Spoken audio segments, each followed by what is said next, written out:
Hello everyone, Crazy Canuck here again from Saskatchewan, Canada on a beautiful minus 30 degrees Celsius, minus 34 wind chill day.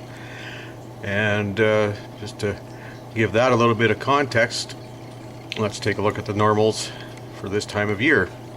As you can see, it is way below normal, and I'm sure that over here on these 2 days where it goes above normal, the global warming people are going to lose their mind. But anyway, this video is going to be about seeds. It's going to be about a whole bunch of different things all put together. And the first thing I want to talk about is seed saving. I usually start with a really small amount of seed, expand, and hopefully have enough to seed some fairly large plots. Now, you can just save your seeds in a container of some kind, but I have come up with something that I think should work as the grand solar minimum comes, and we have no idea what's going to basically happen, in what order, and how bad it's going to be. You don't want to keep all your eggs, or in this case seeds, in one basket. So for example, I have some gigantium poppies. Now of course there's enough here to probably seed 10 acres, which is illegal, but anyway, you can seed a couple rows in the garden, no problem. So what I do is I keep those seeds in a storage room in a cabinet. Now, to prevent losses from, you know, fire, hurricane, or not hurricane, but tornado, flood, you name it, I've come up with this system. What I'm doing is taking smaller containers like this one here, filling them up, and this will be put into a separate box and located in either a separate building or a different location, so that in case of a bug out situation or in case of a disaster, you don't lose everything. You can always restart. That was the poppies. Here I've got diamond barley. I started 65 seeds I got from the gene bank. I've got probably a bushel now, so I put into a container, and I will make another video on the type of container I'm doing. Here's some camelina.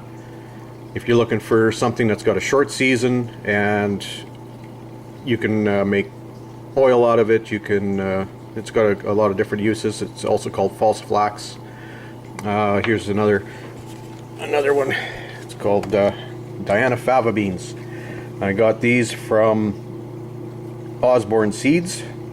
They have location in the US and Canada. I started with 1 pound, and I've probably got 20 or 30 pounds now.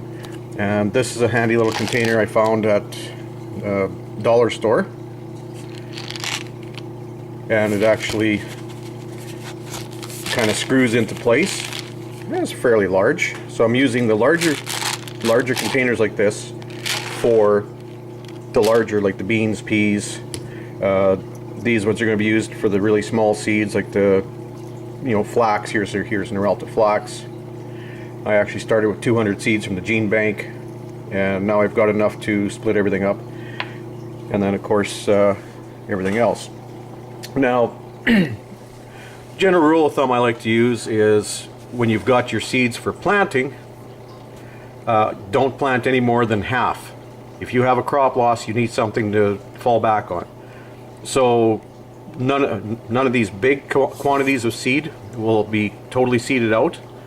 There'll be only half, and then if I have 2 failures in a row, I still have my seed bank to fall back on. Also, when you do a harvest and you're saving seed, replace your seed bank seed with fresh seed, and you'll never have to worry about how long is it going to last. So that's an idea that I came up with, and I'm going to work on a containment system, and then I'll do another video on that. Now I'll give you a few little updates and a little other information as we go along here. Okay, so there's something interesting here. As you remember in another video, I lowered this light, probably a good 6 inches. When I started this container, the white potatoes took off right away. The purple came out of the ground and stalled. They didn't do anything. Now when I lowered the light, within a day they started popping up. So I'm thinking that they might be a little more light sensitive. I also have my peas are coming up. The onions are doing really well. So everything's looking good here, and we're just going to keep an eye on things. I'm using melted snow for watering because the EC on this was over 3,000. I'm basically planting in compost. So I want to try and bring that EC down a little bit, and anything that drains out the bottom will be a starter source for a biological project that I will make a video on in the future. And one of the other things I do is I pick pallets up from various places for firewood and for construction. And as you can see, those pallets on the trailer are a lot longer than the normal ones. Normal ones are usually about 4 feet. These look like probably 6-7 feet. So those ones, the 2x4s, I will take off and use those for building projects.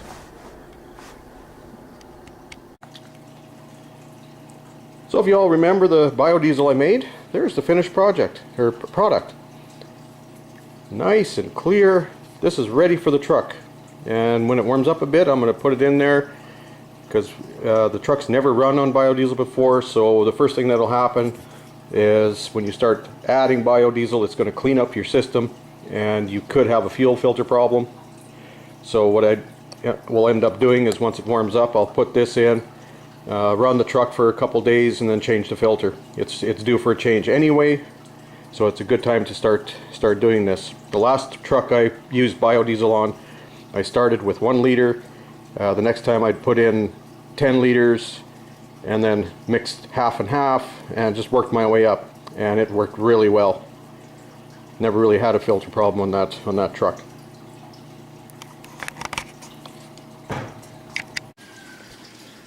Now here's something I haven't done a video on yet. Prepping for the Grand Solar Minimum. It's always a good idea to stockpile some raw materials in case you can't get them. Years ago I used to take wheel weights. Sometimes I got them for free from the tire shops. Sometimes I had to pay $5 a pail. Melt the lead out, take the steel, and I'd get about 80 or 90% yield. Now I go to a tire shop, and sometimes they want $40 a pail so they can keep them. I got these pails for $20 a pail, and the situation now is that not only do you have lead weights, you have these stick-on weights that are made out of steel. You have stick-on weights that are made out of lead, like those. You have zinc. You have zinc wheel weights, and you also have plastic wheel weights. So there's a lot more work now than there used to be, just in sorting. So what I've been doing is I sort them out. The stick-on weights get separated from the clip-ons. Here's a steel clip-on, and they get melted separately, and they get put into ingots separately.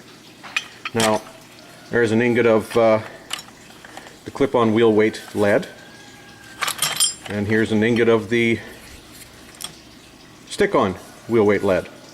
They're different shapes, so I don't get them all confused.